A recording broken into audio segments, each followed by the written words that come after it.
A conversa de redação está começando com a participação do Eduardo Costa e do Júnior Moreira.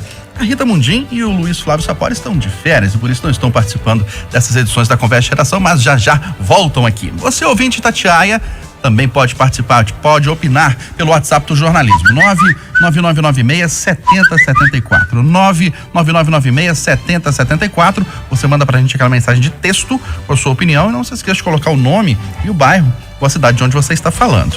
Partido de Calil, o PSD de Dado, decide apoiar Rodrigo Pacheco à presidência do Senado. Júnior Moreira, bom dia mais uma vez. Rodrigo Pacheco, que é do DEM, aqui de Minas Gerais. Pois é, Eustáquio, bom dia para você, para o Eduardo, para os ouvintes do Conversa de Redação. É interessante esse apoio ser selado aqui em Belo Horizonte, né? Mostra que o PSD dá muita importância, né? O que o Calil conduz, o que o Calil fala, né? Inclusive, o líder do Senado do PSD também esteve aqui nesse almoço ontem à tarde. É interessante entender toda essa dinâmica, né? Porque o que se fala nos bastidores é que o apoio do PSD ao Rodrigo Pacheco, e é interessante lembrar que o Rodrigo Pacheco foi adversário do Calil lá em 2016, né? Na campanha a prefeito aqui de Belo Horizonte. Passa por um apoio do DEM, que é o partido do Pacheco, ao Calil em 2022 para o governo do estado, né? E toda essa costura está sendo feita. Pelo menos foi isso que eu fiquei sabendo, até onde os meus olhos conseguiram enxergar. Foi isso que eu consegui apurar dessa reunião de ontem, uma troca de apoios, né? Aquela troca de apoios que a gente está acostumado na política há algum tempo. Me apoia aqui que eu te apoio ali e tudo fica bom e vamos ver o que a gente consegue fazer. Agora, eu quero ver isso reverter de alguma forma para Minas Gerais, né?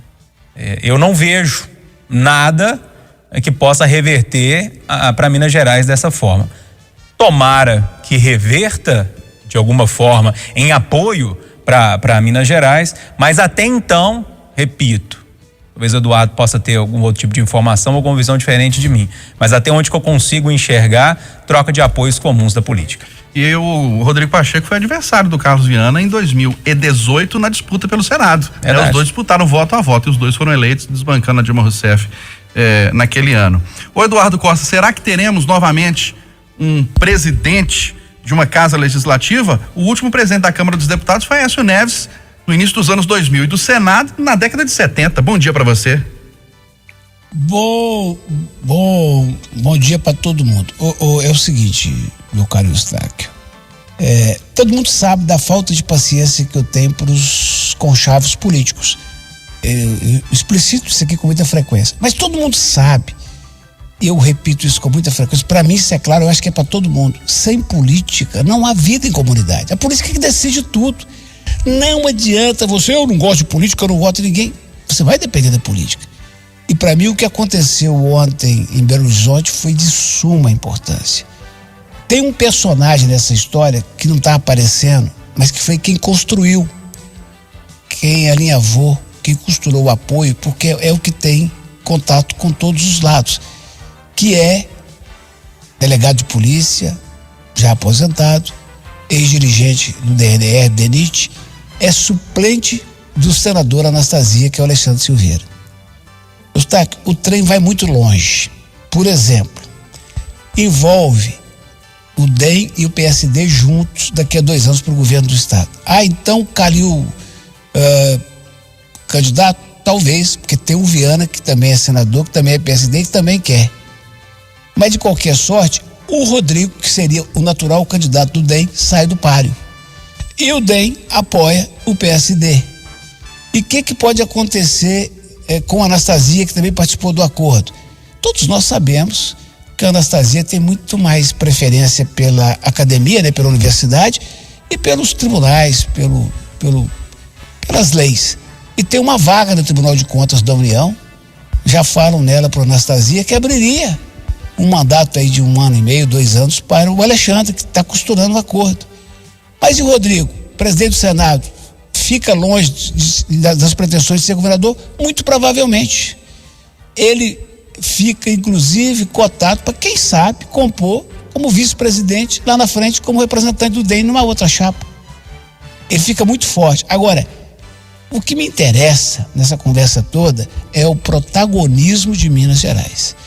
E aí me permita o Júnior, mas ele até abriu espaço para isso. Para mim faz uma diferença danada ter um presidente do Estado lá no Senado e no Congresso. Gente, vai ser diferente eu pegar o telefone e ligar pro Rodrigo Pacheco e falar assim: o senhor não vai pôr para votar a criação do Tribunal Federal em Minas? É muito diferente uma pessoa com a qual eu tenho contato há 20 anos do que com o Alcolumbre, que é lá do Amapá. Vai pesar.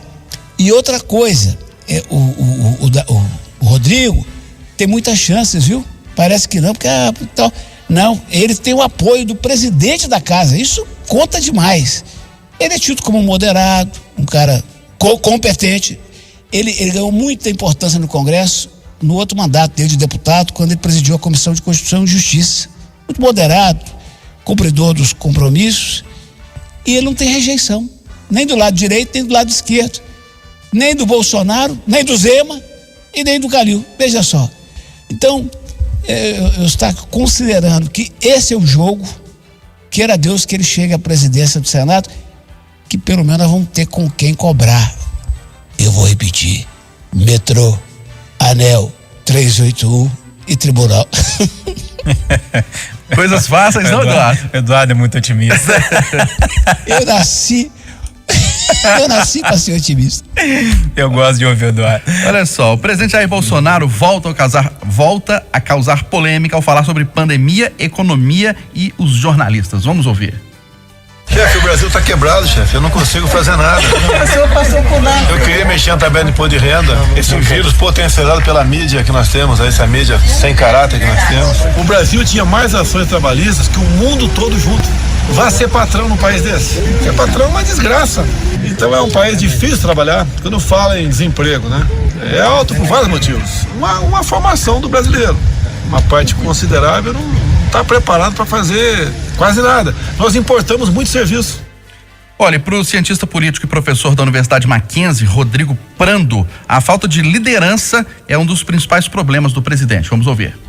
Eu acho que não precisaria nem pensar num bom presidente. A gente está querendo muito. Se ele fosse presidente, já estaria de bom tamanho. Tem como melhorar? Claro. Para isso, o presidente tem que liderar. O presidente tem que assumir a condição de líder. O presidente tem que fazer política. Então, quando você usa de um discurso de confronto, chamando todo mundo de representante da velha política e você se colocando como novo, e o presidente Bolsonaro se colocou como novo, é uma coisa interessante para ganhar voto, só que não é interessante para governar. Para conseguir fazer um bom governo, ele tem que ter contato com o Congresso Nacional. Ô Júnior Moreira, depois o ministro da Economia, Paulo Guedes, tentou amenizar a fala do presidente, mas a repercussão foi muito negativa. Você tem 20 horas aí pra eu falar sobre esse assunto? Não, né? Não, tem só 5 minutos pra dividir pra mim e pro Eduardo. Vamos tentar resumir isso tudo aqui, gente. Eu acho que tem alguns pontos que precisam ser colocados. Primeiro, pros investidores, né? A fala de um presidente da República dizendo que o país está quebrado gera um impacto gigantesco entre os investidores lá fora. Pensa bem, um investidor que está de olho em alguma coisa aqui no Brasil, escutou o presidente da República. Acho que o Bolsonaro não entendeu ainda que ele é presidente da República, acho que ele acha que ainda ele é candidato. Um presidente da República dizendo assim: o Brasil está quebrado, o país está quebrado. Quem que vai investir num lugar que está quebrado? Dificilmente. Então isso gera um impacto muito sério. Do ponto de vista político, precisa avisar o Bolsonaro que a gente sabe que o país está quebrado desde 2016, desde aquele governo horroroso da Dilma Rousseff. A gente sabe que o Brasil está quebrado há anos. Não precisa contar pra gente que o Brasil está quebrado. Ou seja, ele tá lá para resolver o problema, né? Ele foi eleito para resolver o problema. Quebrado a gente sabe que tá. Qual vai ser a solução? Por que não mandou a reforma administrativa? Por que não mandou outras reformas importantes do governo? A tributária, as privatizações. Uns 4 meses o Guedes falava que 90 dias ia privatizar 3 empresas. Fica só na palestra. Diz que lá em São Paulo, na Faria Lima, eles estão chamando ele agora de Paulinho Palestra. O ministro da Economia do Brasil. Ou seja, gente, não dá, né? Para um ouvinte que não acompanha muito política, é a mesma coisa chegar o boleto da CEMIG e da Copasa lá em casa e falar assim: CEMIG, Copasa, desculpa, o boleto chegou, mas eu tô quebrado, não tem como pagar. Gente, não dá. O Bolsonaro precisa entender o posto que ele ocupa no país. De uma irresponsabilidade tremenda essa fala dele de ontem. E para você, Eduardo Costa? Ontem eu falei na rádio e repliquei no Instagram. Aliás, sigam lá, viu, gente boa? Eduardo Costa, jornalista, eu estou precisando de ampliar lá o número de seguidores. Eustáquio, como é que é? Eustáquio Ramos BH. E Júnior Moreira. Rezende, o Rezende com Z. Aí um cara, eu falei, eu tô torcendo pro Bolsonaro conseguir começar a vacinação do Dória, um cara escreveu assim, você tá cada dia mais bolsominion. Esse cara hoje vai me xingar lá, porque eu pensei, sabe o que é, Eustáquio? Eu tenho medo d'água, sabe? Eu acho que vai ser difícil eu morrer afogado, eu não abuso. Então eu pensei, Eustáquio, sabe como é que chama aqueles negócios catamarã que chega na praia que você vai passear? É catamarã. Aí você sobe no trem daquele e vai, quando você tá lá no alto mar, vê uma onda forte, o cara fala assim, nós vamos afundar. Eu falei, por quê? Não, porque olha, eu falei, não, isso eu já sei, eu tô vendo a onda, e não é de hoje. Mas o que você vai fazer para nos salvar? Você deve ser um piloto habilitado, senão você não estava aqui. Eu falei, não, eu não posso fazer nada. Posso fazer nada, porque a culpa é da imprensa. Eu falei, mas a imprensa não contratou muita gente para pôr aqui dentro do barco. A imprensa não desleixou de cuidar da manutenção do barco. Ela só falou que a previsão do tempo era ruim, né? E de tomar as providências, senão a culpa é da Globo. Porque o Bonner falou no Jornal Nacional que o tempo estava bom e que eu podia vir.